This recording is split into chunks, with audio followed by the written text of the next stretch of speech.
The Adventures of Sherlock Holmes by Sir Arthur Conan Doyle.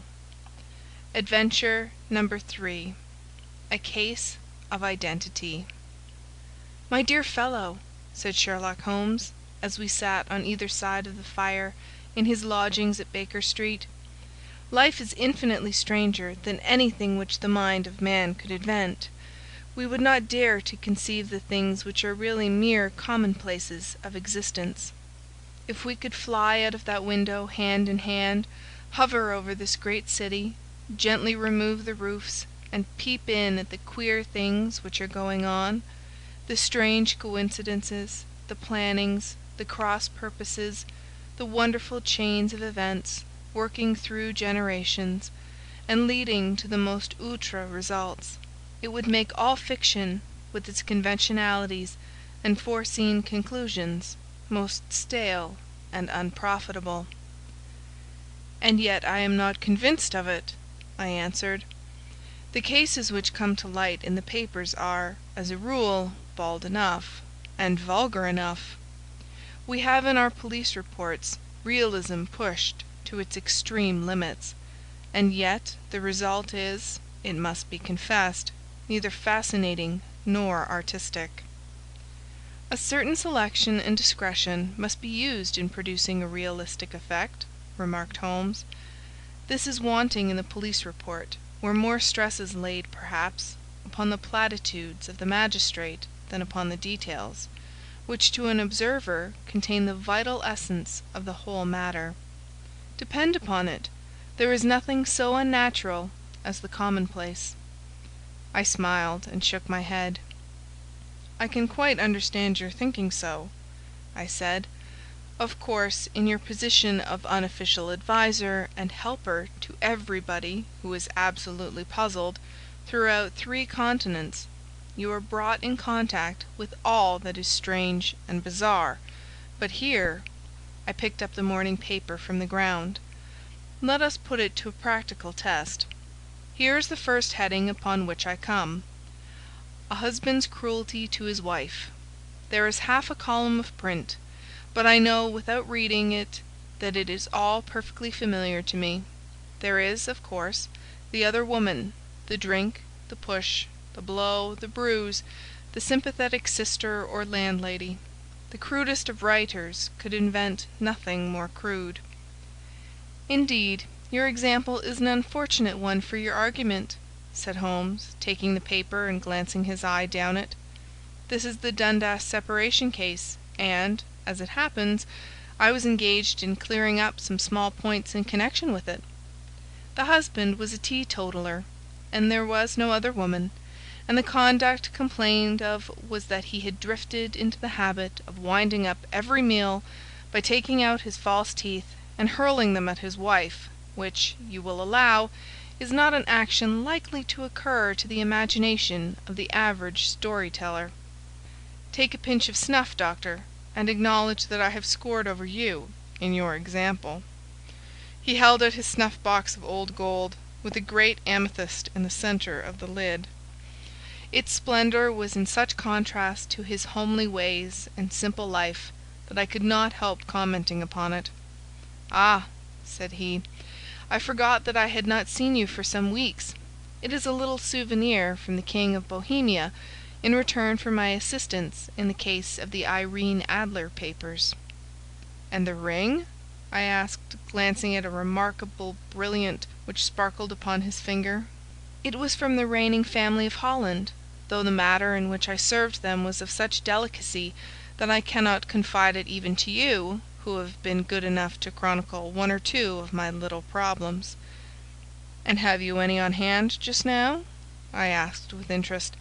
"Some 10 or 12, but none which present any feature of interest. They are important, you understand, without being interesting.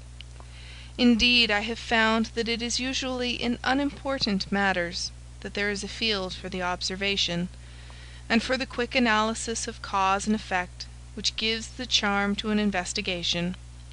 The larger crimes are apt to be the simpler, for the bigger the crime, the more obvious, as a rule, is the motive. In these cases, save for one rather intricate matter which has been referred to me from Marseilles, there is nothing which presents any features of interest. It is possible, however, that I may have something better before very many minutes are over, for this is one of my clients, or I am much mistaken." He had risen from his chair, and was standing between the parted blinds, gazing down into the dull, neutral-tinted London street. Looking over his shoulder, I saw that on the pavement opposite there stood a large woman with a heavy fur boa round her neck, and a large curling red feather in a broad-brimmed hat, which was tilted in a coquettish Duchess of Devonshire fashion over her ear. From under this great panoply she peeped up in a nervous, hesitating fashion at our windows, while her body oscillated backward and forward, and her fingers fidgeted with her glove buttons. Suddenly, with a plunge, as of the swimmer who leaves the bank, she hurried across the road, and we heard the sharp clang of the bell.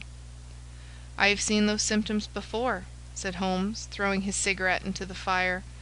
"Oscillation upon the pavement always means an affaire de coeur. She would like advice, but she is not sure that the matter is not too delicate for communication. And yet, even here we may discriminate. When a woman has been seriously wronged by a man she no longer oscillates, and the usual symptom is a broken bell-wire. Here we may take it that there is a love matter, but that the maiden is not so much angry as perplexed or grieved. But here she comes in person to resolve our doubts." As he spoke, there was a tap at the door, and the boy in buttons entered to announce Miss Mary Sutherland, while the lady herself loomed behind his small black figure like a full-sailed merchantman behind a tiny pilot-boat. Sherlock Holmes welcomed her with the easy courtesy for which he was remarkable, and, having closed the door and bowed her into an armchair, he looked her over in the minute and yet abstracted fashion which was peculiar to him. "Do you not find," he said, "that with your short sight it is a little trying to do so much typewriting?" "I did at first," she answered, "but now I know where the letters are without looking."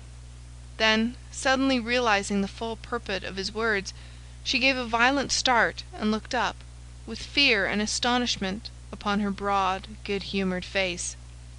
"You have heard about me, Mr. Holmes?" she cried. "Else how could you know all that?" "Never mind," said Holmes, laughing. "It is my business to know things. Perhaps I have trained myself to see what others overlook. If not, why should you come to consult me?" "I came to you, sir, because I heard of you from Mrs. Etheridge, whose husband you found so easy when the police and everyone had given him up for dead. Oh, Mr. Holmes, I wish you would do as much for me. I'm not rich, but still I have 100 a year in my own right, besides the little that I make by the machine, and I would give it all to know what has become of Mr. Hosmer Angel." "Why did you come away to consult me in such a hurry?" asked Sherlock Holmes, with his finger-tips together and his eyes to the ceiling. Again a startled look came over the somewhat vacuous face of Miss Mary Sutherland. "Yes, I did bang out of the house," she said, "for it made me angry to see the easy way in which Mr. Windibank, that is my father, took it all. He would not go to the police, and he would not go to you, and so at last, as he would do nothing, and kept on saying that there was no harm done, it made me mad, and I just on with my things, and came right away to you." "Your father," said Holmes. "Your stepfather, surely, since the name is different." "Yes, my stepfather. I call him father, though it sounds funny too, for he is only 5 years and 2 months older than myself." "And your mother is alive?" "Oh yes, mother is alive and well. I wasn't best pleased, Mr. Holmes, when she married again so soon after father's death, and a man who was nearly 15 years younger than herself. Father was a plumber in the Tottenham Court Road, and he left a tidy business behind him, which mother carried on with Mr. Hardy, the foreman. But when Mr. Windibank came he made her sell the business, for he was very superior. being a traveller in wines. They got £4,700 for the goodwill and interest, which wasn't near as much as father could have got if he had been alive. I had expected to see Sherlock Holmes impatient under this rambling and inconsequential narrative, but on the contrary he had listened with the greatest concentration of attention. "Your own little income?" he asked. "Does it come out of the business?"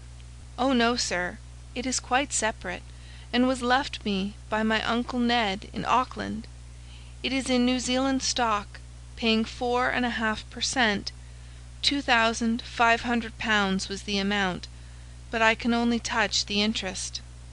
"You interest me extremely," said Holmes, "and since you draw so large a sum as 100 a year, with what you earn into the bargain, you no doubt travel a little and indulge yourself in every way. I believe that a single lady can get on very nicely upon an income of about £60. "I could do with much less than that, Mr. Holmes, but you understand that as long as I live at home I don't wish to be a burden to them, and so they have the use of the money just while I am staying with them. Of course, that is only just for the time.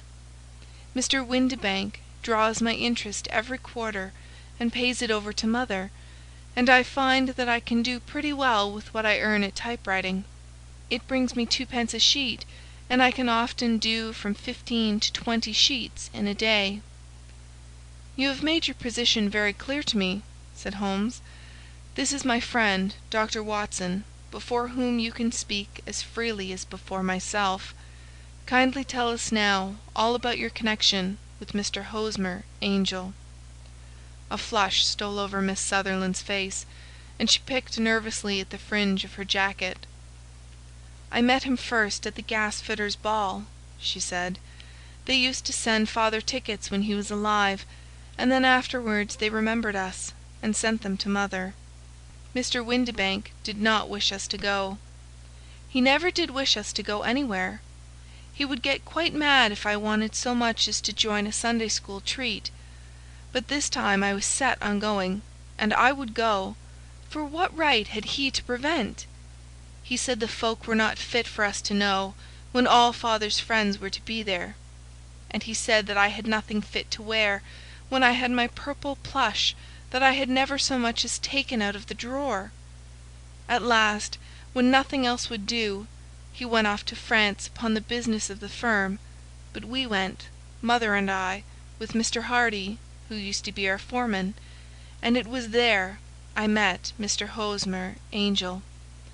"I suppose," said Holmes, "that when Mr. Windibank came back from France he was very annoyed at your having gone to the ball." "Oh, well, he was very good about it.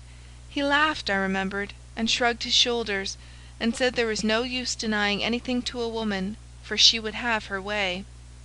"I see. Then at the gasfitters' ball you met, as I understand, a gentleman called Mr. Hosmer Angel?" "Yes, sir.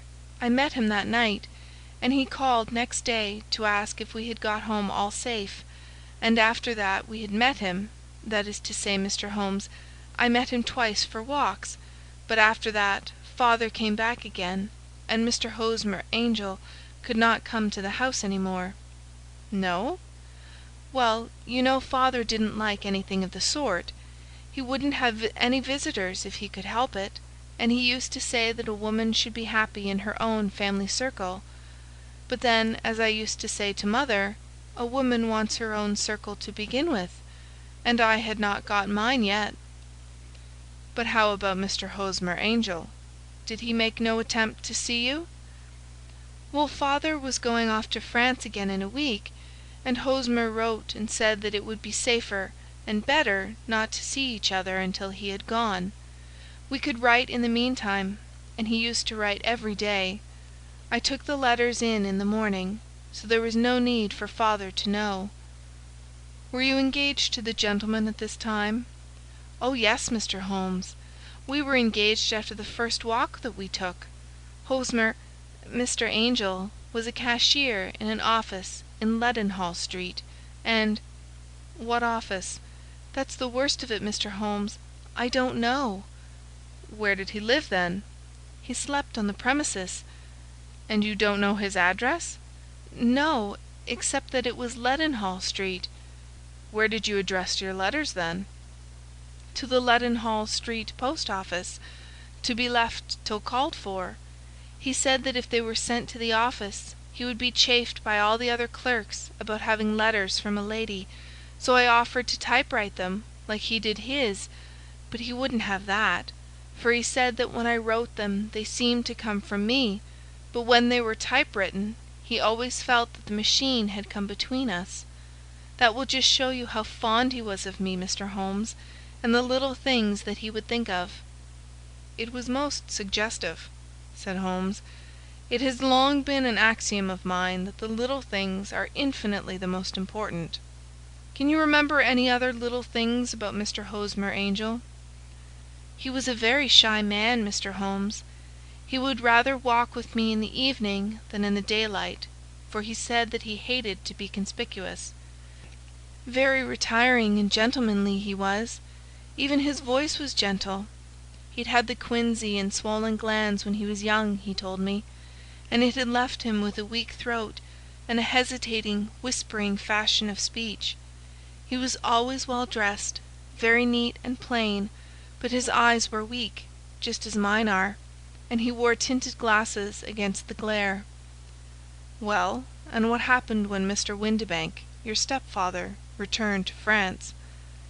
"Mr. Hosmer Angel came to the house again, and proposed that we should marry before father came back.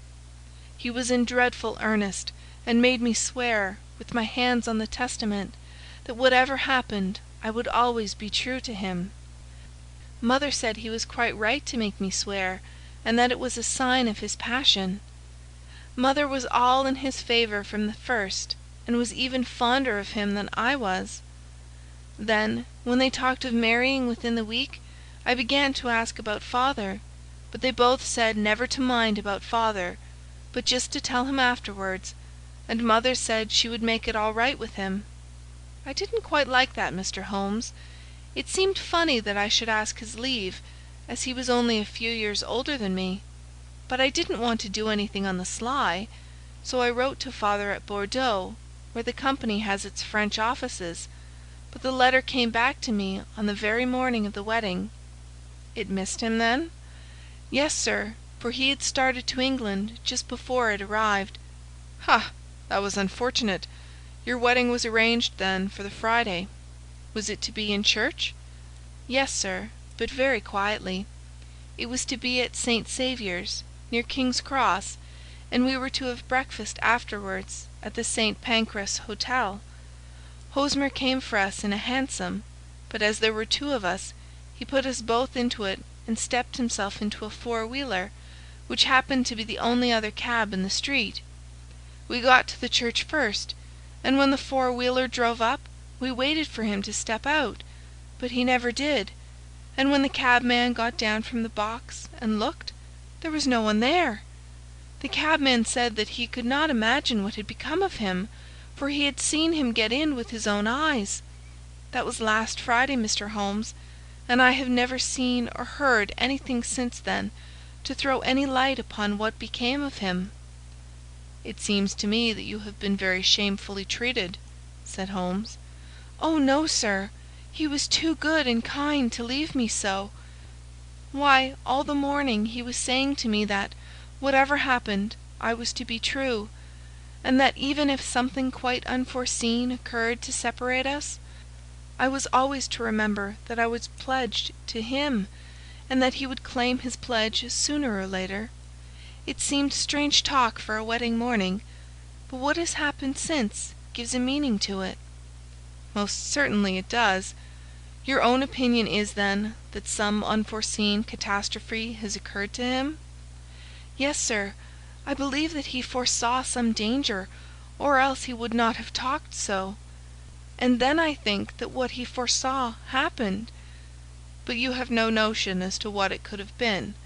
"None." "One more question. How did your mother take the matter?" "She was angry, and said that I was never to speak of the matter again." "And your father? Did you tell him?" "Yes, and he seemed to think, with me, that something had happened, and that I should hear of Hosmer again. As he said, what interest could anyone have in bringing me to the doors of the church, and then leaving me? Now, if he had borrowed my money, or if he had married me and got my money settled on him, there might be some reason. But Hosmer was very independent about money, and never would look at a shilling of mine. And yet what could have happened? And why could he not write? Oh, it drives me half mad to think of it, and I can't sleep a wink at night." She pulled a little handkerchief out of her muff, and began to sob heavily into it. "I shall glance into the case for you," said Holmes, rising, "and I have no doubt that we shall reach some definite result. Let the weight of the matter rest upon me now, and do not let your mind dwell upon it further. Above all, try to let Mr. Hosmer Angel vanish from your memory, as he has done from your life." "Then you don't think I'll see him again?" "I fear not." "Then what has happened to him?" "You will leave that question in my hands. I should like an accurate description of him, and any letters of his which you can spare." "I advertised for him in last Saturday's Chronicle," said she.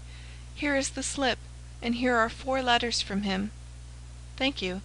And your address?" 31 Lyon Place, Camberwell. "Mr. Angel's address you never had, I understand. Where is your father's place of business?" "He travels for Westhouse and Marbank, the great claret importers of Fenchurch Street." "Thank you. You have made your statement very clearly. You will leave the papers here, and remember the advice which I have given you. Let the whole incident be a sealed book, and do not allow it to affect your life." "You are very kind, Mr. Holmes, but I cannot do that. I shall be true to Hosmer. He shall find me ready when he comes back." For all the preposterous hat and the vacuous face, there was something noble in the simple faith of our visitor which compelled our respect. She laid her little bundle of papers upon the table, and went her way, with a promise to come again whenever she might be summoned. Sherlock Holmes sat silent for a few minutes, with his finger-tips still pressed together, his legs stretched out in front of him, and his gaze directed upward to the ceiling.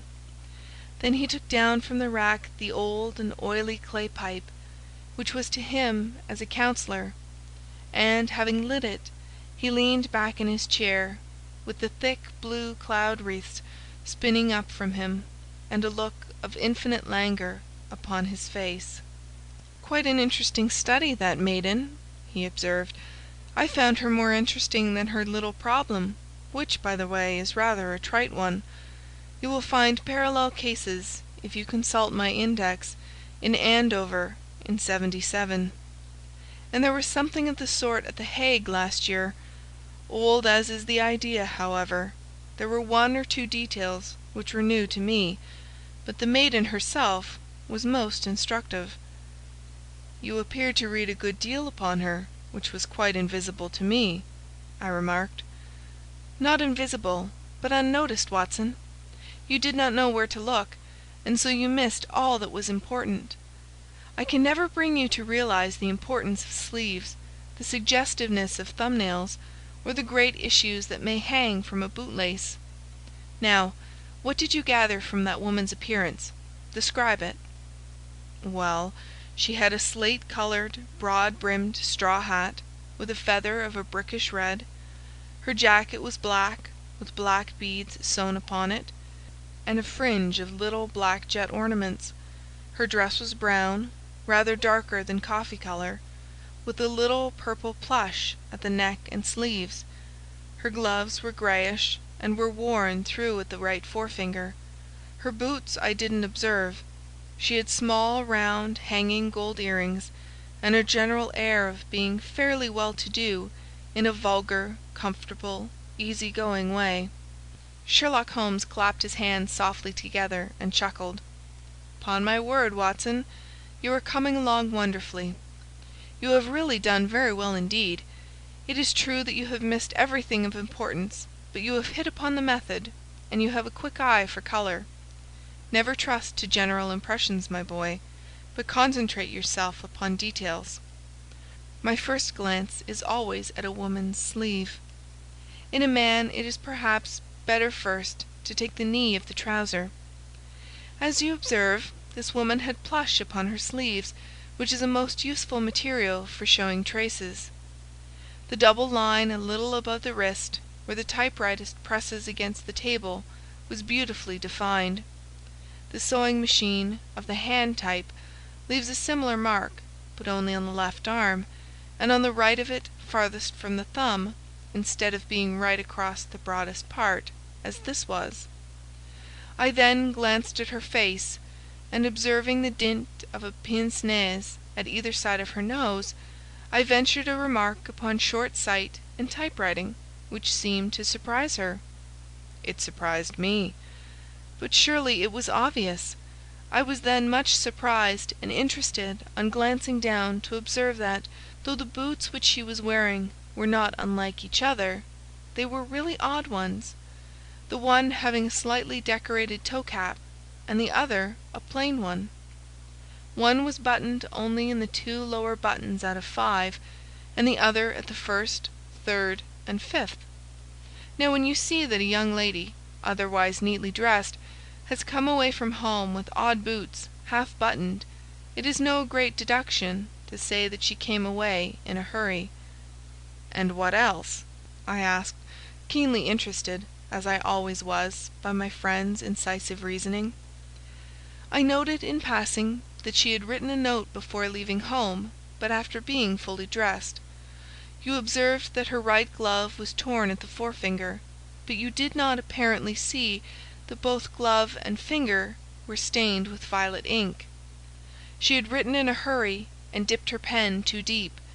It must have been this morning, or the mark would not remain clear upon the finger.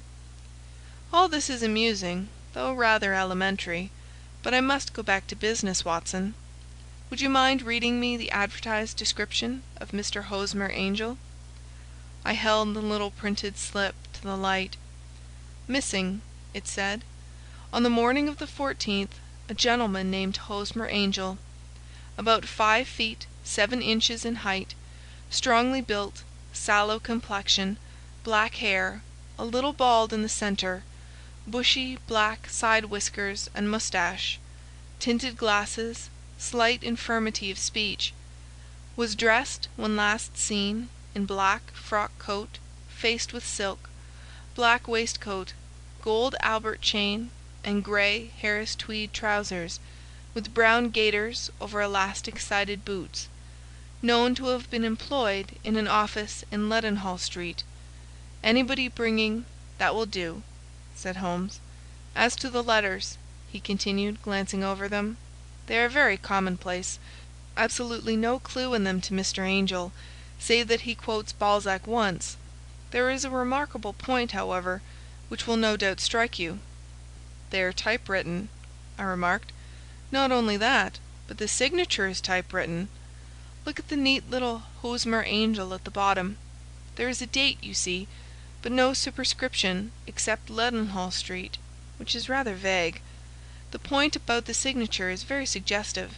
In fact, we may call it conclusive." "Of what?" "My dear fellow, is it possible you do not see how strongly it bears upon the case?" "I cannot say that I do, unless it were that he wished to be able to deny his signature if an action for breach of promise were instituted.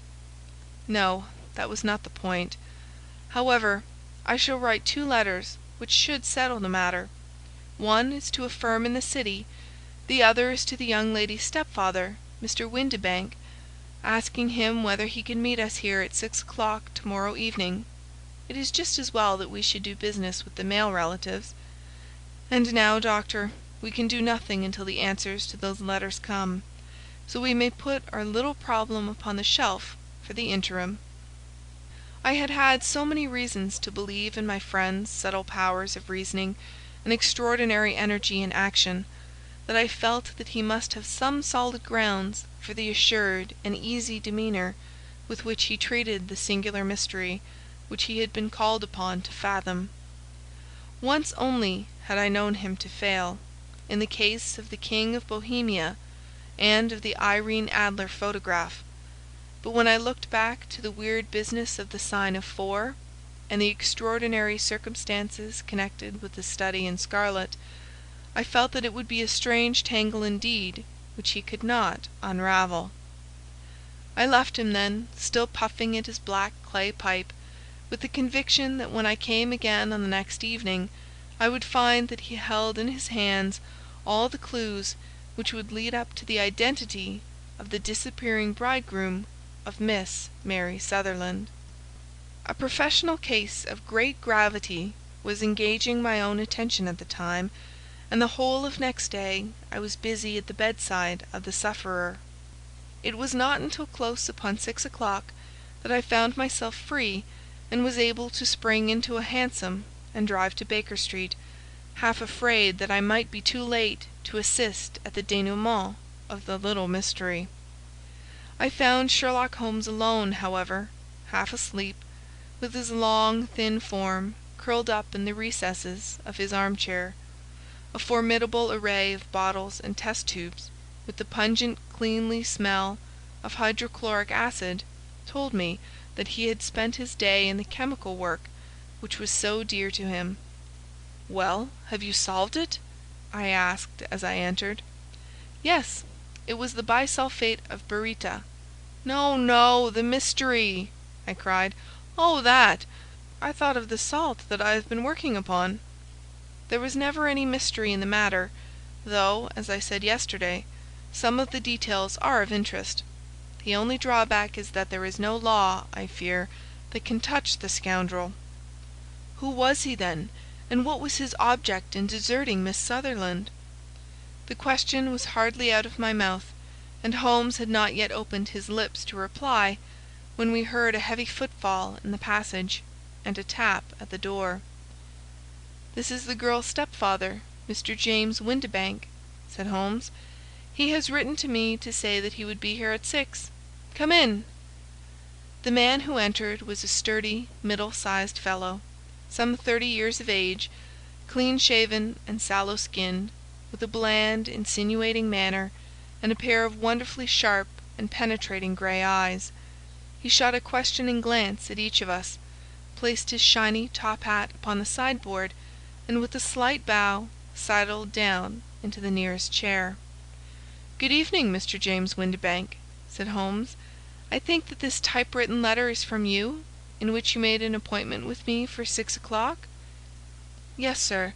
I am afraid that I am a little late, but I am not quite my own master, you know.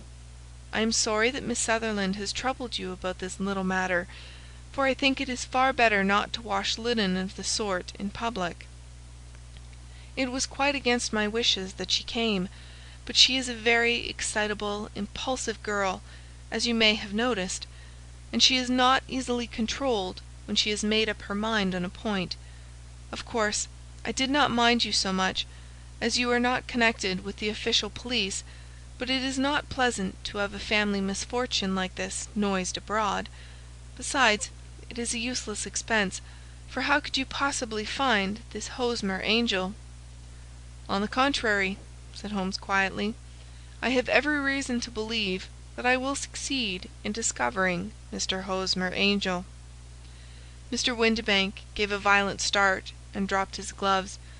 "I am delighted to hear it," he said. "It is a curious thing," remarked Holmes, "that a typewriter has really quite as much individuality as a man's handwriting. Unless they are quite new, no two of them write exactly alike. Some letters get more worn than others, and some wear only on one side.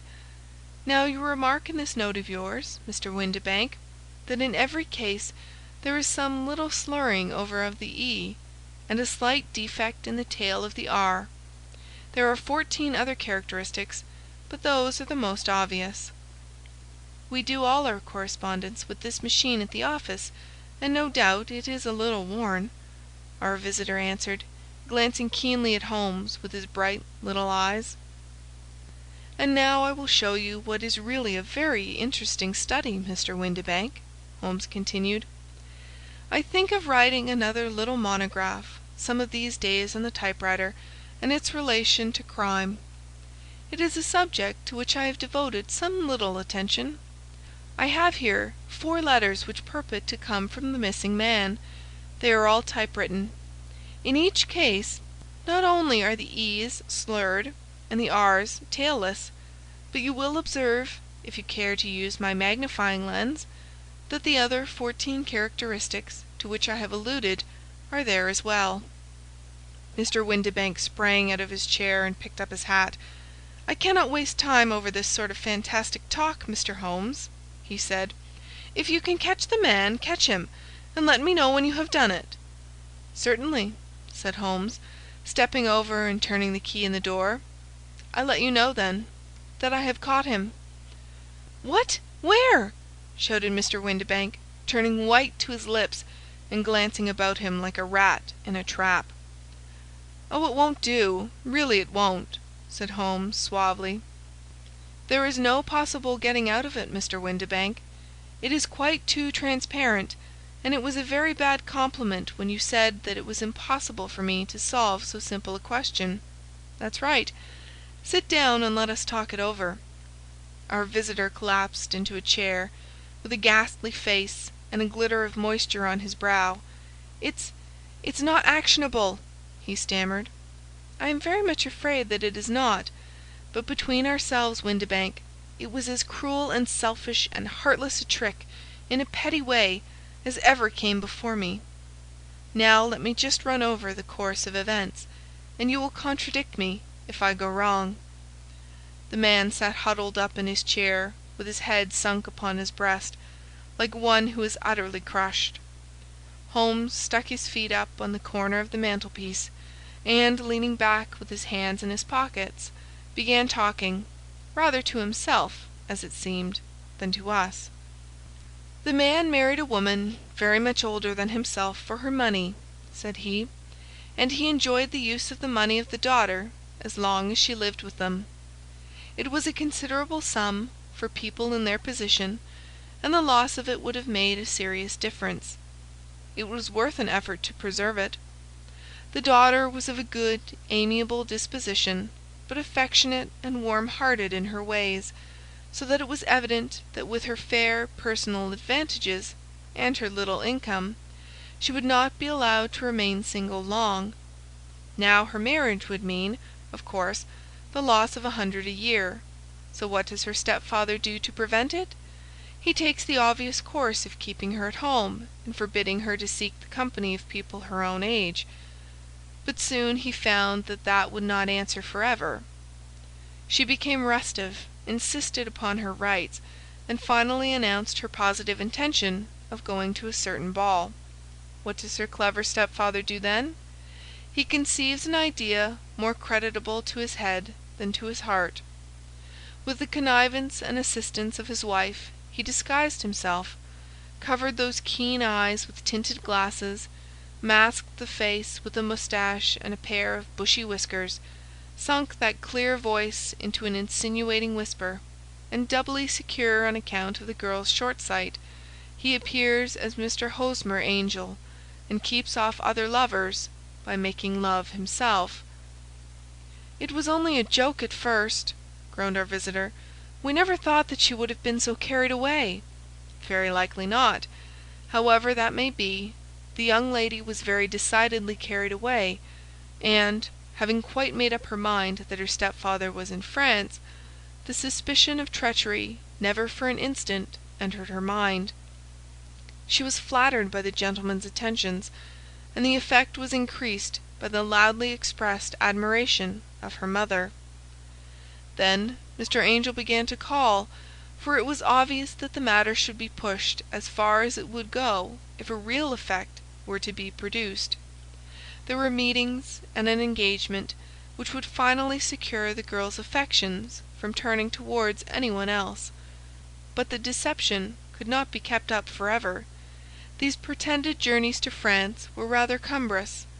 The thing to do was clearly to bring the business to an end in such a dramatic manner that it would leave a permanent impression upon the young lady's mind, and prevent her from looking upon any other suitor for some time to come.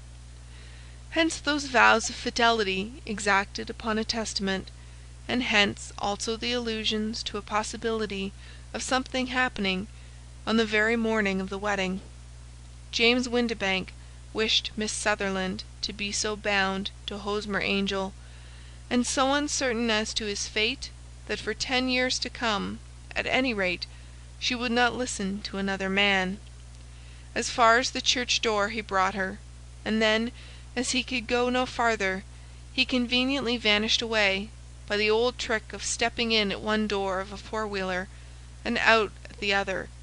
I think that was the chain of events, Mr. Windibank." Our visitor had recovered something of his assurance while Holmes had been talking, and he rose from his chair now with a cold sneer upon his pale face. "It may be so, or it may not, Mr. Holmes," said he. "But if you are so very sharp, you ought to be sharp enough to know that it is you who are breaking the law now, and not me. I have done nothing actionable from the first, but as long as you keep that door locked, you lay yourself open to an action for assault and illegal constraint." "The law cannot, as you say, touch you," said Holmes, unlocking and throwing open the door. "Yet there never was a man who deserved punishment more. If the young lady has a brother or a friend, he ought to lay a whip across your shoulders. By Jove!" he continued, flushing up at the sight of the bitter sneer upon the man's face, "it is not part of my duties to my client, but here's a hunting crop handy, and I think I shall just treat myself to—" He took 2 swift steps to the whip, but before he could grasp it, there was a wild clatter of steps upon the stairs, the heavy hall door banged, and from the window we could see Mr. James Windibank running at the top of his speed down the road. "There's a cold-blooded scoundrel," said Holmes, laughing, as he threw himself down into his chair once more. "That fellow will rise from crime to crime, until he does something very bad, and ends on a gallows. The case has, in some respects, been not entirely devoid of interest." "I cannot now entirely see all the steps of your reasoning," I remarked. "Well, of course it was obvious from the first that this Mr. Hosmer Angel must have some strong object for his curious conduct, and it was equally clear that the only man who really profited by the incident, as far as we could see, was the stepfather. Then the fact that the 2 men were never together, but that the one always appeared when the other was away, was suggestive. So were the tinted spectacles and the curious voice, which both hinted at a disguise, as did the bushy whiskers. My suspicions were all confirmed by his peculiar action in typewriting his signature, which, of course, inferred that his handwriting was so familiar to her that she would recognize even the smallest sample of it. You see, all these isolated facts, together with many minor ones, all pointed in the same direction." "And how did you verify them?" "Having once spotted my man, it was easy to get corroboration. I knew the firm for which this man worked. Having taken the printed description, I eliminated everything from it which could be the result of a disguise, the whiskers, the glasses, the voice, and I sent it to the firm, with a request that they would inform me whether it answered to the description of any of their travellers. I had already noticed the peculiarities of the typewriter, and I wrote to the man himself at his business address, asking him if he would come here. As I expected, his reply was typewritten, and revealed the same trivial but characteristic defects. The same post brought me a letter from Westhouse and Marbank, of Fenchurch Street, to say that the description tallied in every respect with that of their employee, James Windibank. Voilà tout." "And Miss Sutherland?" "If I tell her, she will not believe me. You may remember the old Persian saying, 'There is danger for him who taketh the tiger cub, and danger also for whoso snatches a delusion from a woman.' There is as much sense in Hafiz as in Horace, and as much knowledge of the world." End of Adventure 3.